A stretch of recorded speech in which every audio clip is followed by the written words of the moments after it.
Srilata. Today I will discuss with you the topic statistics of maths.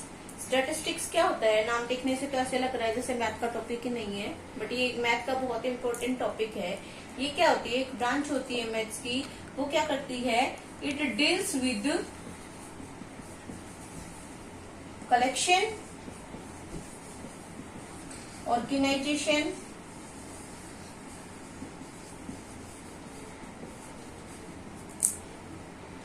analysis and interpretation of data.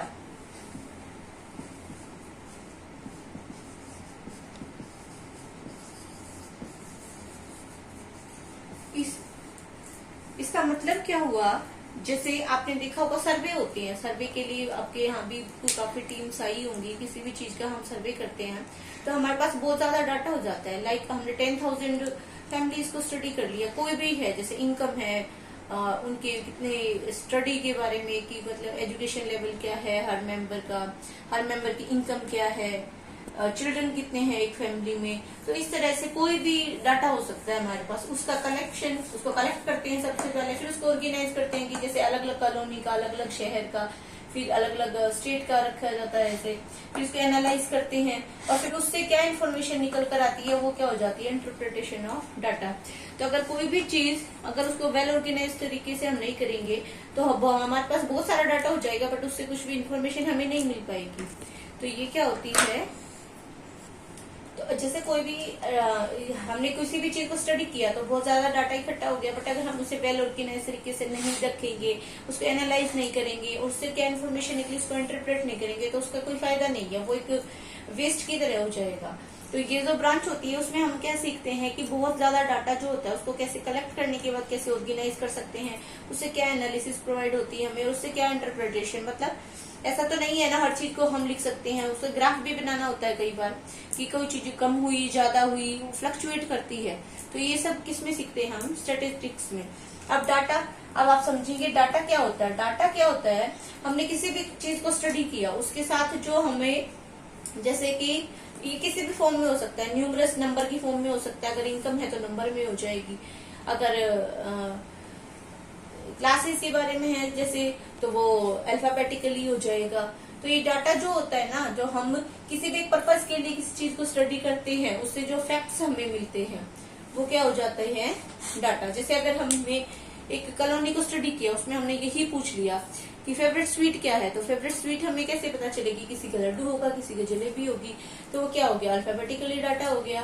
अगर income पूछ रही है तो वो न्यूमरस डाटा हो गया। तो ये क्या होती है? एक ब्रांच होती है और बहुत इजी टॉपिक्स होते हैं इसके अंदर, और आपके बहुत स्कोरिंग भी होते हैं। हर टॉपिक से क्वेश्चन आता है एग्जाम में और हर टॉपिक वेरी इजी होता है। हम स्टार्ट करेंगे कि कैसे कलेक्ट करते हैं डाटा को, कैसे ऑर्गेनाइज करेंगे और उससे क्या एनालिसिस मिलेगी हमें।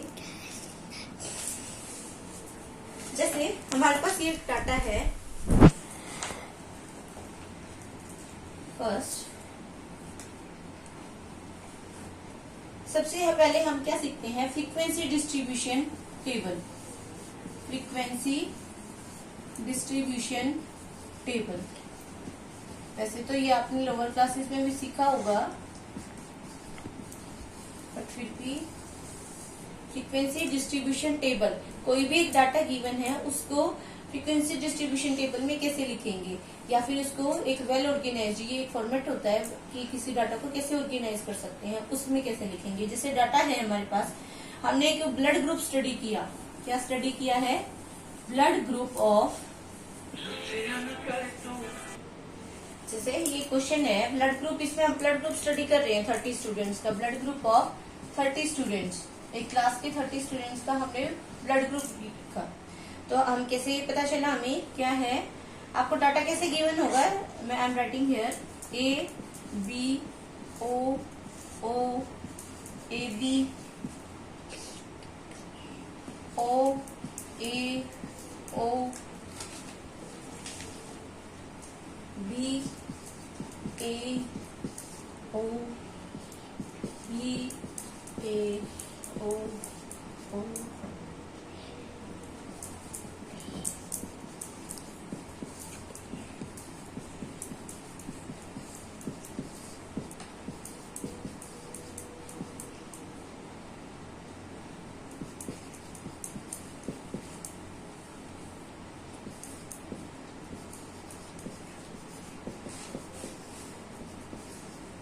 देखो ये क्या है, हमें डाटा गिवन है। डाटा क्या हुआ, अब देखो ये डाटा किस फॉर्म में है, अल्फाबेटिकली फॉर्म में। ये क्या है, 30 स्टूडेंट्स का ब्लड ग्रुप। अब इससे हमें, आप उसको देख के कुछ बता सकते हैं क्या? नहीं बता सकते। हमें इससे बस ये लग रहा है कि हाँ बहुत सारे ब्लड ग्रुप्स लिखे हुए हैं, इसको वेल ऑर्गेनाइज फॉर्म में लिखेंगे, फिर उससे हम इजीली स्टडी कर सकते हैं। सबसे पहले तो आप देखो 30 स्टूडेंट्स है, तो हमें ये काउंट करना चाहिए हमेशा डाटा, टोटल 30 स्टूडेंट्स का गिवन है या नहीं गिवन है। हम इसे काउंट करते हैं फास्टली, 1 2 3।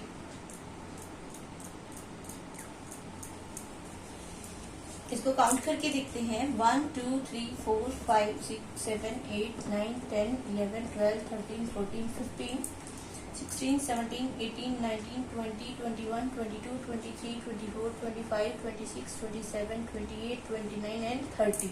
टोटल 30 स्टूडेंट्स ही गिवन थे और 30 हमारे पास ब्लड ग्रुप है। अब ब्लड ग्रुप कितने होते हैं, A B O and A B, इसमें चारों ब्लड ग्रुप्स इंक्लूड कर रखे हैं। तो अब मैं आपको सिखाऊंगी how to draw a frequency distribution table. इसका सॉल्यूशन, ब्लड ग्रुप्स, हम किस चीज को स्टडी कर रहे हैं, ब्लड ग्रुप्स को। उससे हमें क्या पता चलेगा, नंबर ऑफ स्टूडेंट्स, मतलब एक ब्लड ग्रुप के कितने स्टूडेंट है क्लास में, और फिर उसका हम क्या ड्रॉ करेंगे, टेली मार्क्स।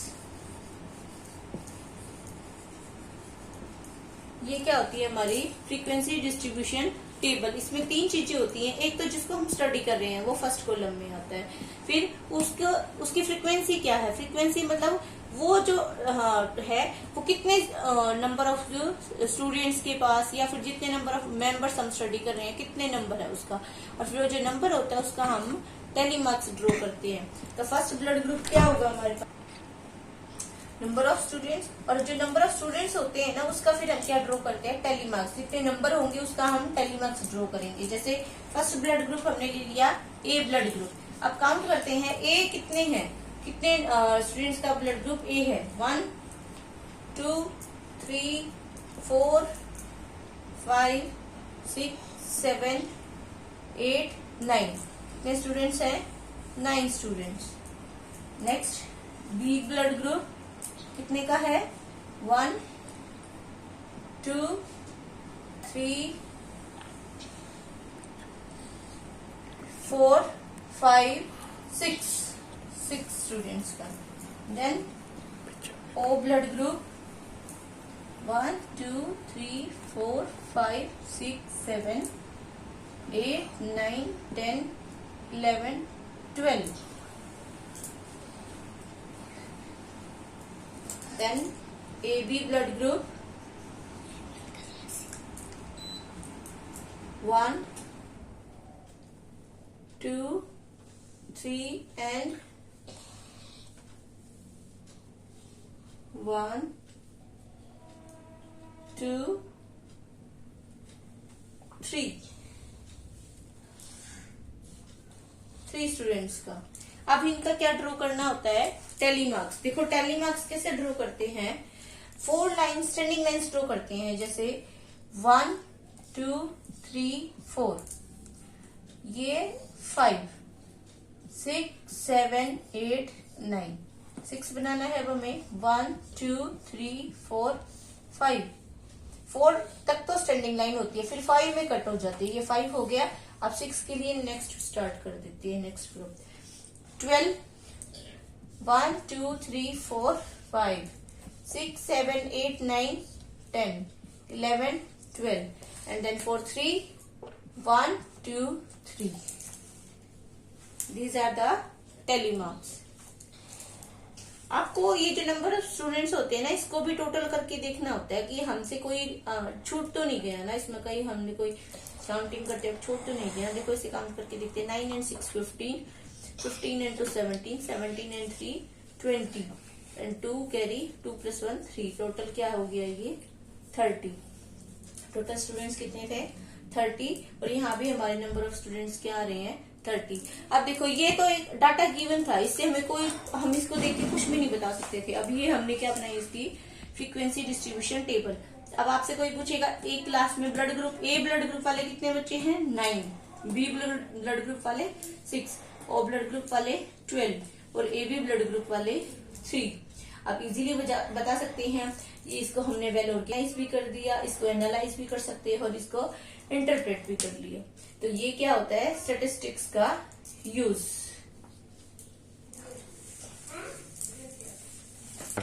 नेक्स्ट टॉपिक है, जैसे आपको एक डाटा गिवन होगा, 10 स्टूडेंट्स का डाटा गिवन है कि उनके मैथमेटिक्स में कितने मार्क्स हैं। जैसे टेस्ट मार्क्स ऑफ 10 स्टूडेंट्स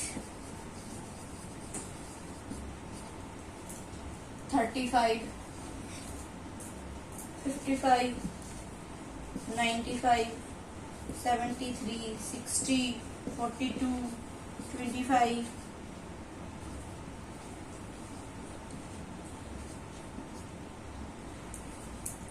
78, 75, 62, 1, 2, 3, 4, 5, 6, 7, 8, 9, 10।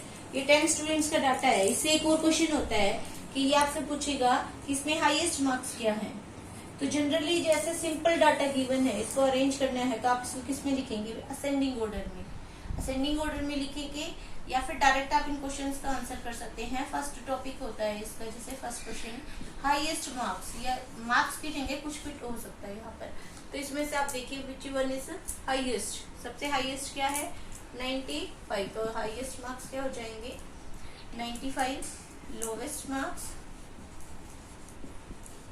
सबसे लोवेस्ट वैल्यू, लोवेस्ट वैल्यू क्या है इसमें, हाईएस्ट मार्क्स क्या आ गई थी 95, लोवेस्ट मार्क्स क्या है इसमें से जो भी लोवेस्ट वैल्यू है वो क्या है हमारी 25। ये जैसे ज्यादा यूज नहीं होते हाईएस्ट मार्क्स लोवेस्ट मार्क्स, इनसे रिलेटेड एक क्वेश्चन होता है जिसके लिए हमें इनको फाइंड आउट करना होता है। वो क्या होता है रेंज फाइंड आउट करना। क्या फाइंड आउट करना होता है रेंज। रेंज पूछी जाती है एग्जाम में। रेंज क्या होती है हाईएस्ट माइनस लोवेस्ट, मतलब जो डाटा आपको गिवन है ना उसमें सबसे बड़ा नंबर क्या है और सबसे छोटा नंबर क्या है, उन दोनों को क्या करना होता है सब्ट्रैक्ट करना होता है। 95 माइनस 25 ये क्या आ जाएगा 70। तो हमारी रेंज क्या आ गई 70। ये क्वेश्चन भी काफी इम्पोर्टेंट है, काफी बार पूछा जाता है। नेक्स्ट हम सीखेंगे how to draw a bar graph.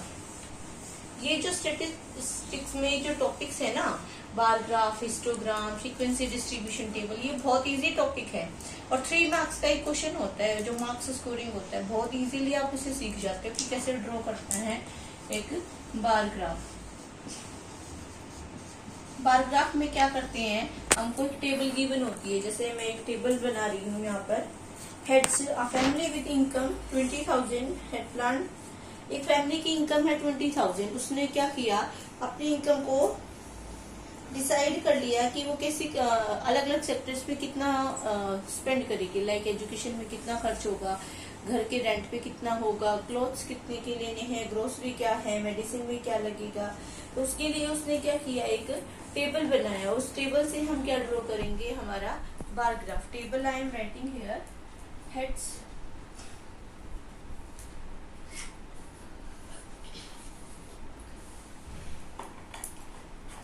यहाँ पर ये क्या है हेड्स। हेड्स मतलब डिफरेंट डिफरेंट सेक्टर्स जहाँ पर हमें खर्च करना है।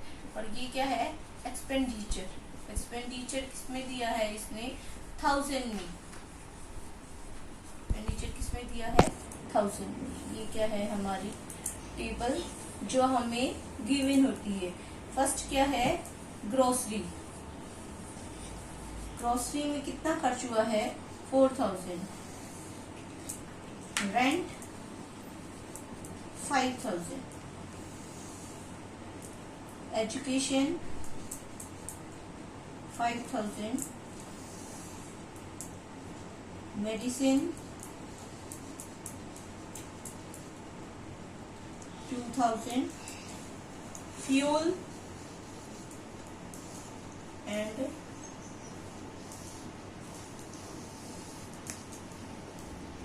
एंटरटेनमेंट 2000 एंड फ्यूल में भी लगा है हमारा 2000। उसने कहा है जो फैमिली की इनकम है वो इनकम कितनी है 20,000 और उस 20,000 को उसने ऐसे डिस्ट्रीब्यूट किया, आपसे टोटल करके देखो 20,000 है या नहीं है। 5 और 9, 9 5 14, 16, 18, 20, ये कितना हो गया 20,000। क्योंकि इसने ऊपर लिखा है, यहाँ पर मेंशन किया है कि ये जो एक्सपेंडिचर है, ये जो आपको डिजिट्स गिवन है, this is not 4, this is 4,000। अब हमें क्या ड्रॉ करना है, इसका बार ग्राफ। बार ग्राफ कैसे ड्रॉ करेंगे हम? We will take one graph paper and will draw one horizontal line and one vertical line. Horizontal line पर हम क्या लेते हैं, these heads, जो ये अल्फाबेटिकली वर्ड्स जो हमको गिवन होते हैं, और इस साइड हम क्या लेते हैं, हमारा न्यूमेरिकल सेक्शन। न्यूमेरिकल सेक्शन में देखो हमें इसे डिस्ट्रीब्यूट करना होता है। अब इसमें कौन कौन से नंबर आए हुए हैं, 2, 4, 5। तो यहाँ से हम स्टार्ट करेंगे, this is 1, this is 2, this is 3, this is 4 and this is 5। ये क्या है हमारा एक्सपेंडिचर।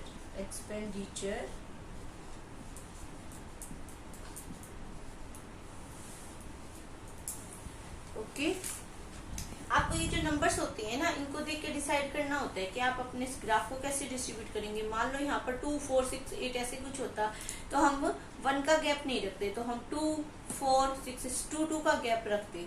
ये आपको अपने अकॉर्डिंग डिसाइड करना होता है, स्मार्टनेस दिखानी होती है। ये नहीं है कि 1 के बाद सीधा 10 नंबर है तो आप 1, 2, 3 सारे 10 तक लिखोगे, नहीं।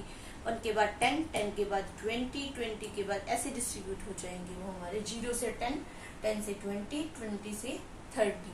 अब फर्स्ट देखते हैं क्या है, ग्रोसरी। यहाँ से स्टार्ट करते हैं हम अपना। ग्रोसरी के लिए कितना है, 4। एक वर्टिकल लाइन ड्रॉ करेंगे 4 तक। ये जो विड्थ होगी ना इस बार ग्राफ की, ये आपको फिक्स रखनी है। ऐसा नहीं कि एक सेक्टर के लिए तो आपने इतनी ले ली और एक के लिए आपने इतना ब्रॉड ले लिया, ऐसा नहीं करना है। उनके बीच में गैप भी सेम होना चाहिए और उनकी विड्थ भी सेम होनी चाहिए। ये क्या आ गई हमारी grocery. Next rent. Rent is for 5,000। मैंने इतना गैप ले लिया इनके बीच में। अब हम क्या ड्रॉ करेंगे, रेंट। रेंट में हम कहाँ तक जाएंगे, 5 तक। अब वो देखो ये 5 तक आ गए हम। 5 से ये आ गया हमारा rent. Next education. Education is also 5।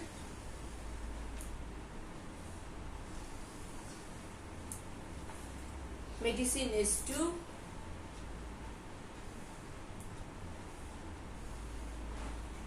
Fuel is also 2,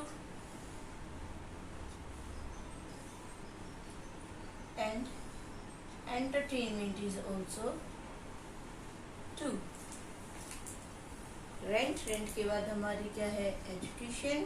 education के बाद है हमारी medicine, then fuel and then entertainment. I am writing only one alphabet. You can write the complete word also and you can write here also. जरूरी नहीं है हम इसके अंदर ही लिखें, हम यहाँ नीचे भी लिख सकते हैं ग्रोसरी।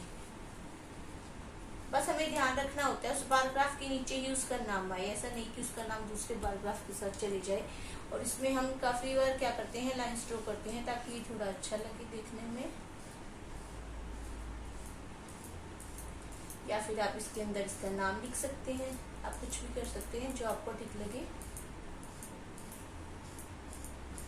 ये क्या बन गया हमारा बार ग्राफ। 3 मार्क्स का या 4 मार्क्स का क्वेश्चन आता है।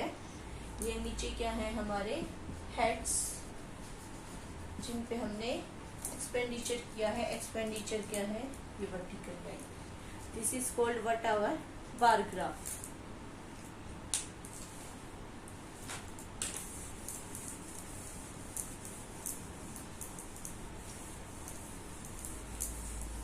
नेक्स्ट टॉपिक क्या है हमारा, हिस्टोग्राम। हिस्टोग्राम और बार ग्राफ बहुत ही सिमिलर होते हैं। हिस्टोग्राम में हम क्या करते हैं, बार ग्राफ में डिस्टेंस होता है और हिस्टोग्राम में कोई भी डिस्टेंस नहीं होता, वो कंटिन्यूअसली ड्रॉ होता है। वो क्या होता है हमारा histogram, a form of representation like bar graph but it is use for continuous class intervals. ये क्या होता है, कंटिन्यूअस क्लास इंटरवल्स होते हैं इसके लिए। जैसे 25 to 30, next will be 30 to 35, उनके बीच में कोई डिस्टेंस नहीं होगा। I am making one table and I am telling you how to make a histogram. Like we are studying a class, marks a test is taken and marks obtained by the number of students. उसके लिए हमारे पास एक list है, एक table है, उस table से हम क्या ड्रॉ करेंगे, histogram. Marks are given and number of students.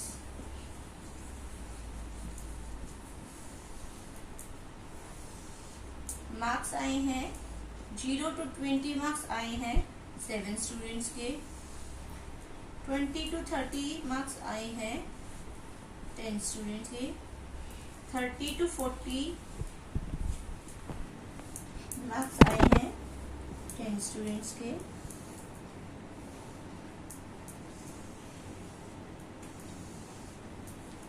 40 to 50 marks 20 students के.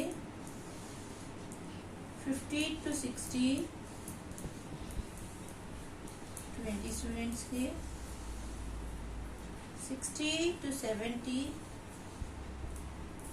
15 स्टूडेंट्स के. और 70 and above 70 and above marks हैं 8 स्टूडेंट्स की. और ये टोटल नंबर ऑफ स्टूडेंट्स है हमारे पास 90. नाउ ये हमारे पास टेबल है कि 0 से 20 मार्क्स कितने बच्चों के आए हैं, 7 बच्चों के. 20 से 30 मार्क्स 10 स्टूडेंट्स के. ये एक टेबल गिवन है, इससे हमें क्या ड्रॉ करना है, हिस्टोग्राम. हिस्टोग्राम क्या होता है, सेम होता है बार ग्राफ की तरह, बट ये कंटिन्यूअस रिप्रेजेंटेशन होती है. देखो यहाँ पर 0 से 20 था तो 20 से ही 30 है, बीच में ये नहीं है कि 20 के बाद हमने कुछ छोड़ दिया होता. 30 से 40 40 से 50. ये क्या होता है, कंटिन्यूअस डाटा. और कंटिन्यूअस डाटा को रिप्रेजेंट करने के लिए हम क्या यूज करते हैं, हिस्टोग्राम. सेम प्रोसेस होता है.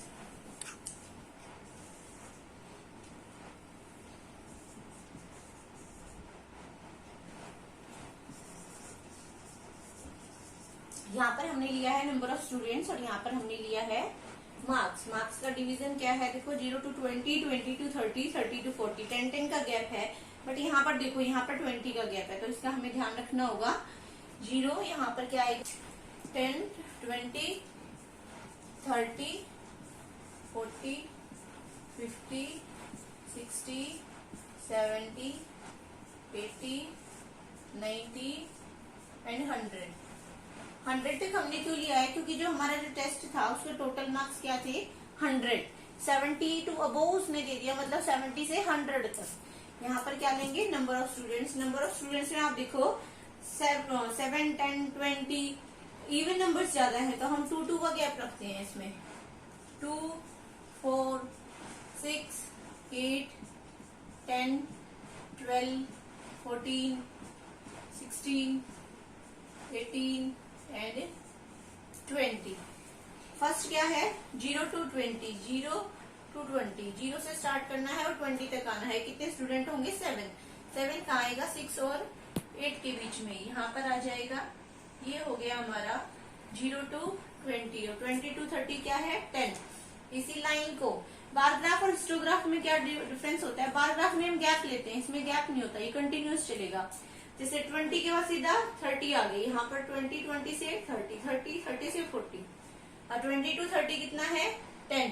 20 to 30 10 तक गए हम, ये 20 to 30, then again 10, 30 to 40, 40 to 50 is 20. तो इस लाइन को हम 20 तक लेकर जाएंगे.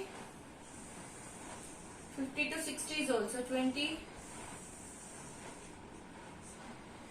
60 to 70 is 15. 15 कहाँ होगा, समवट यहाँ आएगा, बीच में आएगा. 60 to 70. And 70 to above is 8. 70 to above हम कहाँ से लेंगे, 70 पर कहाँ आएगा, 8 पर. ये क्या था, 10. 8 यहाँ आया. 70 से और 100 तक, हमने 100 तक क्यों लिया, क्योंकि 70 to above लिखा हुआ है, और 70 to above मतलब 70 से और टोटल मार्क्स हमारे 100 से. ये क्या बन गया हमारा हिस्टोग्राम. आपकी विषय अगर आप चाहें तो इसके ऊपर नंबरिंग भी लिख सकते हैं. ये 7 है, this is 10, 10, 20, this is 15 and this is 8. ये क्या बन गया हमारा हिस्टोग्राम. ओके स्टूडेंट्स, अगर आपको मेरी वीडियो पसंद आई लाइक जरूर करें। अगर आप चैनल पर न्यू है तो please subscribe my channel, share it also. Okay, thank you.